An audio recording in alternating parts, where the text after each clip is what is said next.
जी अस्सलामु अलैकुम students. Problem number 3 है एडवांस अकाउंटिंग की अकाउंटिंग रेशो के हवाले से। तो पहली रिक्वायरमेंट में वो कहता है हमने करंट रेशो फाइंड करनी है। तो क्वेश्चन आपके सामने लिखा हुआ है share capital reserve debenture profit and loss creditor provision for taxation bank overdraft, ये तमाम चीज़ें हमारी लाइबिलिटी हैं। और राइट साइड पे हमारे पास गिवन है हमारे एसेट्स जो कि गुडविल से स्टार्ट हो रहे हैं और कैश पे आके क्लोज हो रहे हैं। तो स्टार्ट करते हैं करंट रेशो। फॉर्मूला होता है current assets divided by current liability. Current assets कौन से होते हैं, बार बार बताया आपको कि ऐसे एसेट्स जो आपने एक साल के अंदर अदा करने हों, ऐसे एसेट्स जो आपने एक साल के अंदर कैश में कन्वर्ट करवा सकते हैं। तो वो मेरे पास है कैश के बाद इन्वेस्टमेंट के बाद स्टॉक, ये तीनों मेरे पास करंट एसेट्स है। तो लिख देते हैं स्टॉक है मेरे पास 60,000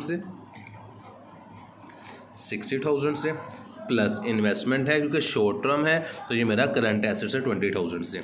इसके अंदर प्लस कर देंगे हमारे पास कैश इन हैंड और कैश एट बैंक को हमारा करंट एसेट्स है।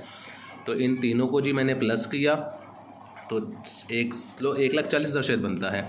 60,000 प्लस 20,000 प्लस 60,000 तो मेरे पास आता है 1,40,000 रुपये। तो करंट एसेट्स मेरे पास आ गए हैं जी 1,40,000 रुपये के।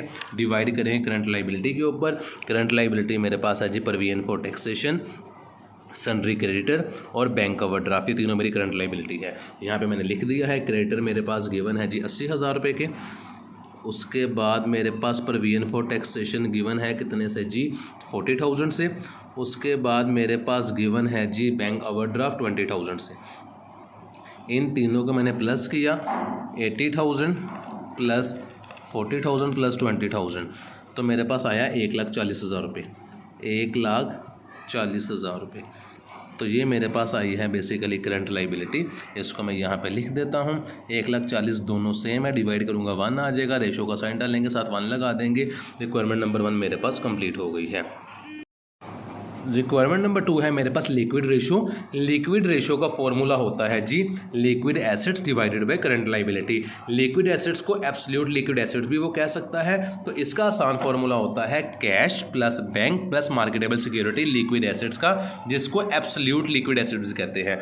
तो मेरे पास कैश गिवन है कितने का 60,000 का, मैंने यहाँ पे लिख दिया।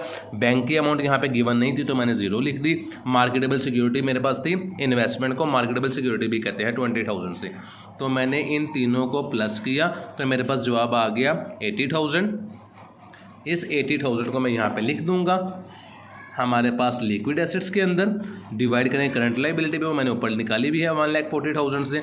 तो इन दोनों को अगर मैं डिवाइड करूँ 80,000 डिवाइडेड बाई 1,40,000 तो जवाब मेरे पास आता है 0.57 ये मेरे पास जवाब आता है। साथ रेशो का साइन लगाएंगे, 1 लगा देंगे, जवाब चेक कर लेते हैं 0.57। नेक्स्ट है प्रोप्राइटरी रेशो। फॉर्मूला होता है proprietor fund divided by total assets. Proprietor fund में होता है शेयर कैपिटल रिजर्व और प्रॉफिट एंड लॉस अकाउंट। तो शेयर कैपिटल गिवन है 2 लाख रुपये से, तो मैं यहाँ ले देता हूँ 2 lakh rupees plus reserve given था मेरे पास 40,000 से, मैंने यहाँ पे लिख दिया। प्लस मेरे पास प्रॉफिट एंड लॉस अकाउंट ये गिवन 60,000 से। तो मैंने इन तीनों को प्लस किया 2,40,000 3 लाख रुपये मेरे पास जवाब आया है। किसका जवाब आया है मेरे पास प्रोप्राइटर फंड का। मैं लिख देता हूँ 3 लाख रुपये। डिवाइड करेंगे इसको टोटल एसेट्स पे, वो मेरे पास गिवन थे 5,40,000 5,40,000 रुपये से। तो इन दोनों को मैं डिवाइड कर देता हूँ 3 लाख डिवाइडेड बाई 5,40,000 तो मेरे पास जवाब आता है 0.55 रेशो का निशान लगाएंगे, साथ 1 लिख देंगे। आंसर टैली करवा देता हूँ 0.55.1। पॉइंट नंबर 4 है डेट इक्विटी रेशो। फॉर्मूला होता है long term debts divided by equity. Long term debts सवाल में कौन से हैं, यहाँ पर लॉन्ग टर्म डेट सिर्फ डिबेंचर के नाम से गिवन है 1 लाख रुपये से। तो यहाँ पे लिख देता हूँ 1 लाख रुपये मेरे पास आ जाएगा लॉन्ग टर्म डेट्स। ये आगे मैंने आपके आसानी के लिए लिख भी दिया है। ये देखें जी लॉन्ग टर्म डेट्स हमारे सिर्फ डिबेंचर गिवन है। और इक्विटी के अंदर होता है कैपिटल रिजर्व और profit and loss account. Capital मेरे पास गिवन था सवाल में 2 लाख रुपये से, ये देखें 2 लाख रुपये से। इसके अंदर प्लस कर देंगे रिजर्व जो कि है 40,000 से, और इसके अंदर प्लस कर देंगे जी प्रॉफिट एंड लॉस जो कि सवाल में कीमत है 60,000 से। इन तीनों को प्लस मैंने किया तो मेरे पास आ गया 3 लाख रुपीज़ जो कि मेरे पास आया है इक्विटी। तो यहाँ पे अगर मैं सोल्यूशन पे दोबारा आऊँ 3 लाख रुपये, यहाँ मैंने नीचे लिखा 3 लाख रुपये जो कि मेरे पास शेयर होल्डर फंड था। इन दोनों को मैंने डिवाइड किया, 1 lakh divided by 3 lakh rupees, तो जवाब आया मेरे पास 0.33। 0.33 रेशो का साइन डाला, 1 लिख दिया, ये मेरे पास आ गया जवाब। आंसर टैली करवा देता हूँ। ये देखें लास्ट वन है return on equity. Return on equity का फॉर्मूला क्या होता है? रिटर्न को डिवाइड करना है इक्विटी पे, रिटर्न का कहते हैं प्रॉफिट को, और इक्विटी बार बार आपको बताया है कि शेयर होल्डर फंड को भी कहा जा सकता है। तो रिटर्न मेरे पास गिवन था प्रॉफिट एंड लॉस के नाम से, कितना गिवन था? 60,000 रुपये। मैंने यहाँ पे लिख दिया 60,000 आपके सामने के नीचे लिख दिया है। रिटर्न के अंदर था प्रॉफिट एंड लॉस अकाउंट, और इक्विटी के अंदर वही कैपिटल रिजर्व और profit and loss account. Capital था मेरे पास 2 लाख रुपए से, और रिजर्व मेरे पास था जी कितने का? 40,000 रुपये का, और प्रॉफिट एंड लॉस अकाउंट मेरे पास था जी 60,000 रुपये का। इन तीनों को प्लस किया, मेरे पास 3 लाख रुपये आया। आप चेक कर ले, मैंने कैलकुलेशन की हुई है इसकी।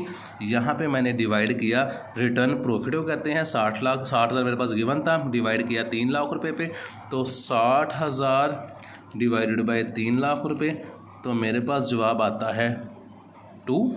इसे मल्टीप्लाई करेंगे 100 से, तो 200। कहीं पे मैं मिस्टेक कर रहा हूँ शायद, कि प्रॉफिट एंड लॉस मेरे पास गिवन था जी कितने से? 60,000 से। ठीक है, चेक कर लेते हैं। 60,000 डिवाइडेड बाय 3 लाख रुपीज़, तो जवाब आता है 0.2 मेरे पास। ये देखें जी 0.2। इसे मल्टीप्लाई करेंगे 100 से, क्योंकि रिटर्न ऑन इक्विटी परसेंटेज में होती है।